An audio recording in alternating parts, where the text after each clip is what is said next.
Makin lama gue tinggal di New York, gue ketemu sama banyak banget orang di New York. Nih imigran ya, nggak punya cita-cita, nggak punya pendidikan, nggak punya duit, bahkan nggak punya kemampuan bahasa Inggris, tapi bisa ada di New York. Nah, terus udah gitu, alasannya kenapa nih orang-orang ini bisa ada di New York walaupun tanpa semua itu? Punya kemauan. Nah, jadi untuk orang yang bilang, itu mah lu aja yang punya duit gitu, bisa ngomong kayak gitu. Itu mah cara pikir pecundang lu aja. Lu mencoba untuk membentengi sakit hati lu dengan bilang lu nggak bisa, tapi lu bisa. Tapi takut. Lu bisa tapi lu takut gagal, takut kecewa. Padahal kalau lu mau sukses, setidaknya sesuai dengan yang lu bayangkan, rasa takut sama rasa khawatir itu harus bisa lu lawan. Bahkan badan lu, mental lu tuh harus kapalan sama kegagalan gitu. Di basket nih ya, kalau lu nembak sekali, terus nggak masuk, terus lu jadi takut nembak lagi, walaupun lu kosong, lu mending gak usah main basket gitu. Gue itu dia cerita ada orang yang dulunya office boy, bisa jadi vice president sekarang. Office boy kan gak ada duit, tapi ini office boy nggak bilang bahwa gue mah nggak keburu mikir yang passion gitu, mikirnya cuma makan doang. Ada office boy bisa jadi vice president, one of a kind.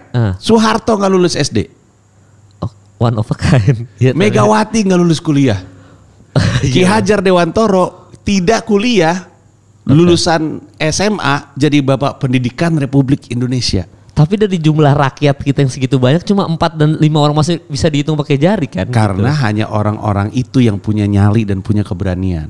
Makanya sukses hanya untuk yang layak. Sukses hanya untuk yang layak, sukses hanya untuk yang berani. Yang layak dan yang berani sedikit. Tapi kalau misalkan lebih banyak orang memberanikan diri, dia akan jadi layak untuk sukses. Intinya gini, kalau dari bukti-bukti tadi, kelihatan jelas bahwa lu datang dari ketiadaan, tidak menjamin apa-apa kan, lu bisa sukses kok. Nah sekarang pertanyaannya adalah, lu berani atau enggak? Punya nyali atau enggak? Kalau enggak, ya udah hiduplah dengan sudut pandang pecundang lu terus lamanya gitu. Tapi kalau lu capek dengan menjadi pecundang, ya lawan. Harus punya nyali. Terus aja nyalahin keadaan. Harusnya lu nyalahin diri lu kan, harusnya lu nunjuk diri lu sendiri. Tapi akhirnya lu nyalahin keadaan. Ya udah terus aja nggak tumbuh-tumbuh. Ini dalam konteks stand up misalnya. Iya. Gue lebih suka stand up daripada hal-hal baik yang datang karena stand up. Ada orang yang lebih suka uang yang datang karena stand up ketimbang stand upnya. Sehingga ketika ada yang nyodorin uang lagi, walaupun bukan stand up, dia geser. Karena dia lebih senang uangnya daripada senang stand upnya. Ada yang karena stand up dapat ketenaran, tapi dia lebih senang ketenarannya daripada stand upnya. Sehingga ada orang lain nyodorin ketenaran, dia akan geser dan meninggalkan stand upnya.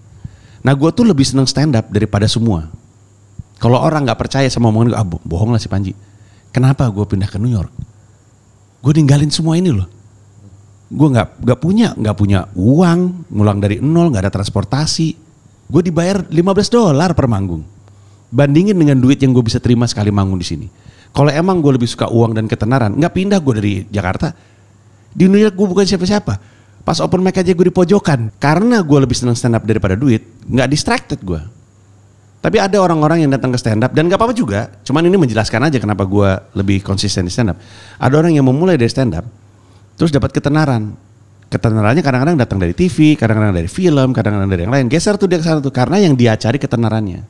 Hampir semua konten creator sukses akan bilang hal yang sama. Lu tuh kalau mau YouTube lu gede dan akhirnya punya AdSense dan segala macam, lu harus mulai bikin konten yang lu suka. Karena kalau dari awal lu bikin konten yang banyak ditonton orang, sakit hati sendiri lu. Lu bikin konten yang viral, sakit hati sendiri ketika gak viral. Akhirnya karena lu sakit hati, lu berhenti ngerjain sesuatu.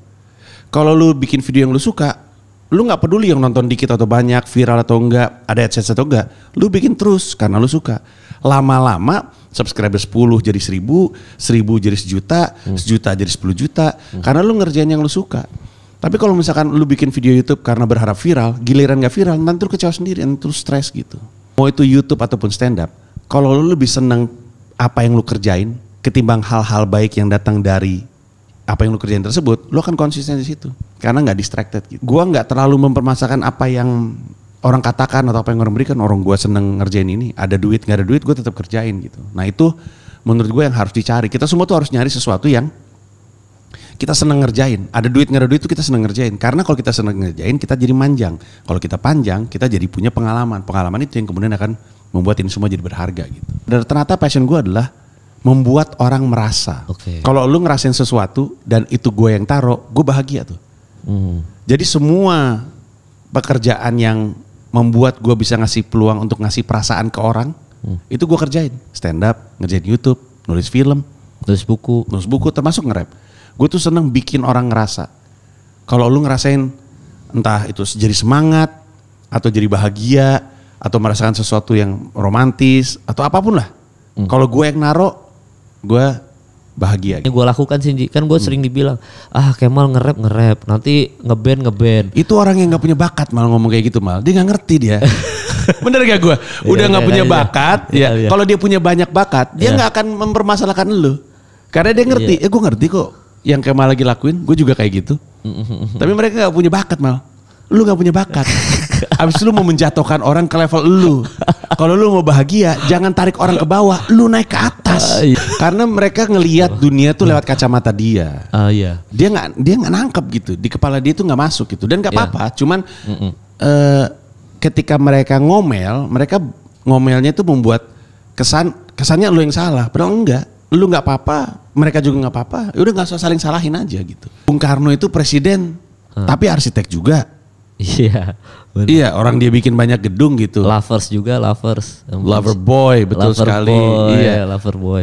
Da Vinci, pelukis, engineer, filsuf, politisi. Iya. Oslo Ibrahim, musisi. Oslo Ibrahim. Banyak. Iya. Nah, bener. kalau misalkan lu cuman punya satu kemampuan, ya udah. Tapi jangan kemudian ngetawain orang dan marahin orang yang punya banyak gitu. Kalau lu punya banyak bakat, kebahagiaan lu datang dari eksplorasi terhadap semua itu. Oke. Kalau lu bisa sutradara, ya sutradara lah. Kalau lu bisa ngeband, ya udah ngeband aja. Kenapa lu harus takut mikirin perasaan orang? Ini untuk yang lain ya. Kalau Kemal kan memang pemberani. Tapi maksud gue, ngapain lu harus khawatir mikirin perasaan orang? Itu orang ngasih makan lu kagak. Dan untuk orang-orang ini emang mereka boleh untuk beropini. Tapi lu juga boleh untuk gak peduli kan. Mereka ngomong-ngomong aja. Demokrasi ya. Jadi biarin aja mereka ngomong buat diri. Kita juga ngakuin buat diri kita sendiri kan. Dan gue juga boleh dong gak dengerin lu gitu. Kan gue gak ngelarang lu ngomong. Tapi boleh dong gue gak dengerin lu. Itu kan hak gue. Iya dong. Ya udah. Tapi kadang ada hal-hal yang kita ngerasa, ini mah gak perlu ditanggepin gitu. Oke. Tapi ada hal-hal yang kita ngerasa, kayaknya gue mau ngomong deh. Ya udah, nanti kebijaksanaan kita datang dari menentukan mana yang kita boleh komentarin, mana yang gak perlu kita komentarin. Udah itu aja. Gue juga gak semuanya gue bales-balesin mal. Karena caranya bangkit dari kontroversi sampai akhirnya kita tetap di atas gitu. Ada rumus. Event plus reaction sama dengan result. Oke. Event adalah kejadian yang menimpa kita. Ini mah gak bisa kita kontrol lah ya. Oke. Tapi kalau kita pengen resultnya terukur, maka reaction kita yang mesti dipikirin. Ketika ada artis kena kasus, ini eventnya. Eventnya di luar kemampuan kita. Tapi kita mesti ngukur reaksi kita terhadap ini. Kadang-kadang reaksi kita tuh justru memperburuk keadaan. Sehingga resultnya tambah buruk. Jika sesuatu menimpa lu, ukur baik-baik reaksi lu. Banyak orang reaksinya gak bijak. Misalnya, alah emang dia pelacur aja tuh cowok tuh. Emang gatal-gatal sama gue reaksinya. Reaksinya itu memperburuk keadaan. Kalau misalnya reaksinya adalah, oke, gue cek dulu ya. Mungkin gue pernah melecehkan dia. Jangan dulu berkesimpulan dan segala macamnya. Itu mungkin akan lebih baik. Ketika artis A kena event ini, reaksinya bagaimana? Lalu kita lihat ujung resultnya seperti apa. Bandingin dengan yang lain. Ada yang bijak, ada yang ngomel, ada yang diem, ada yang ngilang. Nanti kita lihat baik-baik. Karena kita nggak bisa menebak apa yang akan terjadi sama kita. Kita cuma bisa ngontrol reaksi kita supaya resultnya nggak jauh dari yang kita inginkan. Gue sih pertama sih, ini kalau internally gue harus ngomong sama istri gue, sama anak-anak gue dulu nih sebelum mereka dengar dari orang-orang. Dan gue harus ngomong sama mereka apa adanya. Lah ini benar atau enggak? Orang Indonesia itu walaupun bising tapi relatif cepat memaafkan. Kalau lu salah minta maaf aja kelar. Kalau emang lu salah ya. Tapi mengaku salah datang dengan konsekuensi ini gampang ngomongnya. Kalau itu terjadi sama gue pasti mikirnya lebih ribet lagi. Ketimbang gue ngeles dan bohong dan menghindar dan segala macamnya, bayar orang dan segala macamnya. Tapi kalau ini tidak benar, gue mesti pelan-pelan juga ngomongnya. Karena kalau misalnya gue langsung ngomong, enggak itu nggak benar, orang akan nangkap itu sebagai sebuah ngeles atau apa gitu ya. Jadi gue akan lebih baik diam aja dulu, nggak ngasih pernyataan apa-apa, menghindar dan segala macamnya, sambil gue mencoba untuk mengumpulkan bukti. Intinya mungkin yang gue coba untuk sampaikan adalah ketika kejadian ini menimpa kita, pelan-pelan dalam bereaksi, jangan buru-buru. Nggak mesti buru-buru bereaksi kok, santai aja dulu. Jangan langsung nge-tweet atau apapun itu, diam dulu ya. Biarin dulu hujatan datang. Dulu gue pernah dikasih tahu sama siapa, gue mungkin keluarga gue, dia bilang jangan bikin keputusan kalau lagi marah. Untuk marah, happy, apapun kalau lagi emosionalnya lagi tinggi, jangan dulu bikin keputusan. Jangan dulu komentar. Takut, marah, kesel dan segala macam, jangan dulu berkomentar karena takut ntar memperburuk keadaan. Ngerem aja dulu pelan-pelan tahan. Sampai lu tahu persis apa yang mesti lakuin. Lu kena cancel culture, lu ngapain gitu? Kejadian akan menimpa sama lu, tapi lu mesti tahu bahwa selama lu saat itu masih bertahan hidup, masih ada banyak waktu untuk mengubah keadaan. Pernah gak sih kita ngerasain ya dalam hidup tuh ada masalah berat banget menimpa kita? Pernah gak kita nengok ke SMA terus kita ngeliat anjing waktu SMA aku waktu itu kayak rasa ngeluh mulu kayak hidup berat banget. Pas sekarang kita nengok bilang anjing itu cuma SMA doang gitu. Atau waktu zaman kuliah kita ingat waktu kuliah tuh rasanya kita ngeluh mulu ngerasa kuliah itu berat dan segala macemnya. Sekarang umur 30 nengok ke belakang ya Allah baru juga apaan gitu. Sekarang kita lagi ngerasain hidup kita berat banget. Tapi nanti 10-20 tahun lagi kita nengok ke belakang ternyata itu gak ada apa-apanya gitu.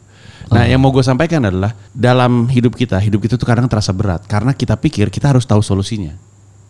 Padahal nanti lama-lama kita akan sadar ternyata masalah itu akan terurai pada akhirnya tanpa solusi dari kita. Karena dunia akan menemukan jalannya sendiri gitu. Jadi tugas kita dalam hidup itu cuma bertahan. Selama kita bertahan aja, apapun yang pernah menimpa kita itu akan terurai pada akhirnya.